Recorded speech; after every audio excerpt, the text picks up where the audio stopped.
To catch up on all of the posts in this series, visit the 201,718 early season events hub.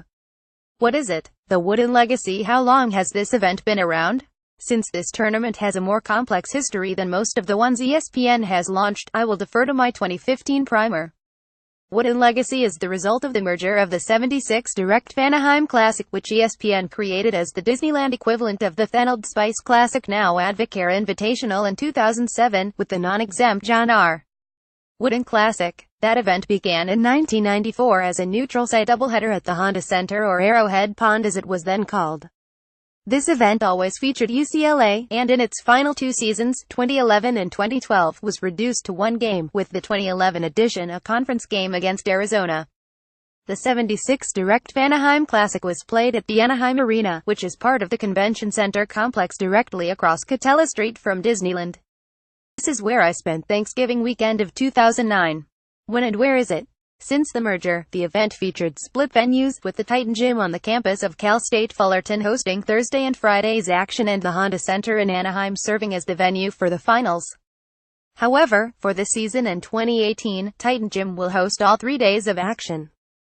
The quarterfinals are set for Thanksgiving Day, November 23rd, with the semifinals on Friday, November 24th, and the finals on Sunday, November 26th. Who's playing? If you click the link to the venue change release above, you'll notice that the Wooden Legacy's field originally included the DePaul Blue Demons. I figured something was amiss when this event didn't release its bracket along with the other ESPN events in late July. And a week later, we had our answer. The Georgetown Hoyas dropped out of the Phil Knight Invitational in Portland, necessitating the Blue Demons shift into that field, with Dave Latayo's team replacing the Hoyas as the Michigan State Spartans' quarterfinal opponent in the Portland Tourney's victory bracket. In turn, Sacramento State of the Big Sky, the third California State University campus in this field, took DePaul's place. That means the quarterfinal matchups look like this. Here's the bracket in its colorful glory and a links to printable versions Eastern Time and Pacific Time. Are there any non-bracketed games? Even though St. Mary's routed Cal State Fullerton in Moraga last night, 7,657, that game wasn't a non-bracketed game for this event. But the Gales are involved in one, December 4th's home game against Sacramento State, a late addition to both squad schedules. Did any of these teams reach the 2017 postseason? St. Mary's bowed out of the NCAAs after a second-round loss to the Arizona Wildcats, while the Belmont Bruins eliminated Georgia in the NIT's opening round. That's it. That's the list. How strong is this event? Based on the average for year rankings of the participants, the 2017 Wooden Legacy ranks 9th out of 14 8-team bracketed tournaments and 18th out of 38 bracketed tournaments. Have any of these teams played in this event before?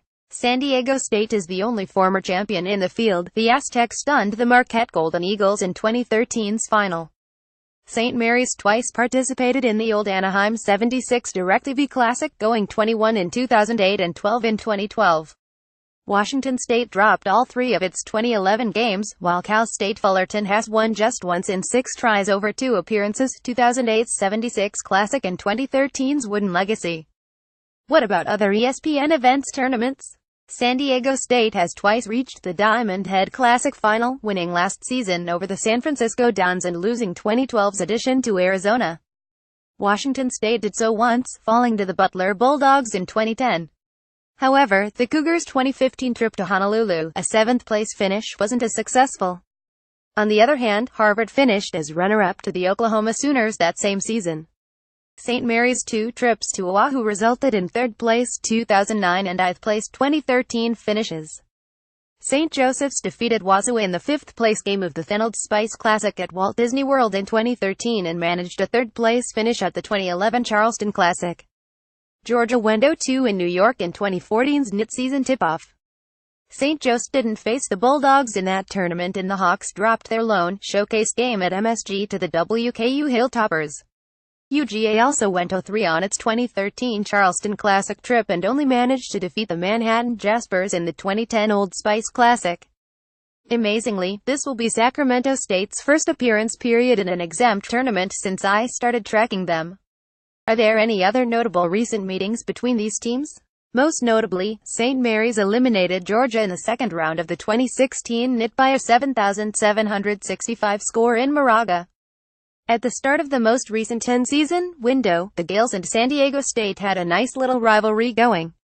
The pair met 5 times in a 4-year span, including a 2009 NIT quarterfinal. Washington State happened to be St. Mary's first-round victim.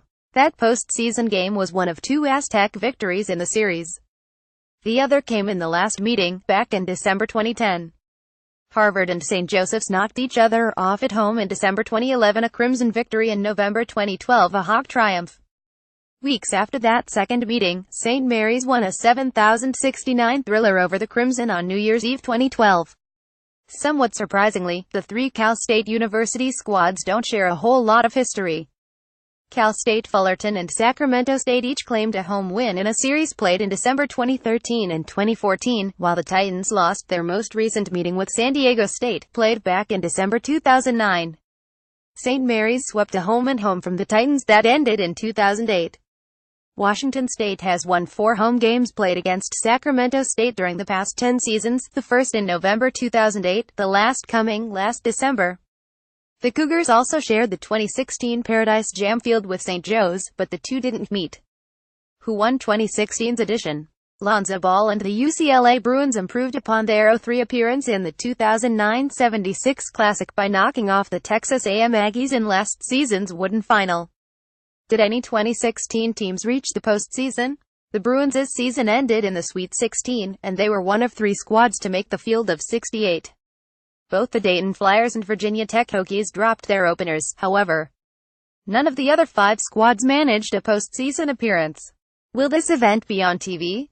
All 12 games will appear on an ESPN outlet, but just like with the AdvoCare Invitational, 4 games from Fullerton will be relegated to ESPN3, thanks to the Phil Knight Invitational. The championship game will appear on ESPN2, but will tip at midnight of the Monday after Thanksgiving on the East Coast. Who's your pick to win it? St. Mary's is a slight favorite to deprive the Gonzaga Bulldogs of the West Coast Conference crown this season. With San Diego State coming off a disappointing season and breaking in a new coach, Brian Dutcher, after Steve Fisher's retirement, Georgia might be the most serious threat to win the championship in the bracket's bottom half. It's a shame St. Mary's and Ivy favorite Harvard are paired in the first quarterfinal of Thanksgiving Day. The loser of that game has a great chance of winning on both Friday and Sunday to finish 5th. Quarterfinals: St. Mary's over Harvard, St. Joseph's over Washington State, Georgia over Cal State, Fullerton, San Diego State over Sacramento State. Semifinals: St. Mary's over St. Joseph's, Georgia over San Diego State. Consolation: Harvard over Washington State. Consolation: Cal State, Fullerton over Sacramento State. Finals: Championship: St. Mary's over Georgia, 3rd, 4th, San Diego State over St. Joseph's, 5th, 6th, Harvard over Cal State, Fullerton, 7th, 8th, Washington State over Sacramento State. Be sure to follow at Chris Dombertian on Twitter and to like Blogging the Bracket on Facebook.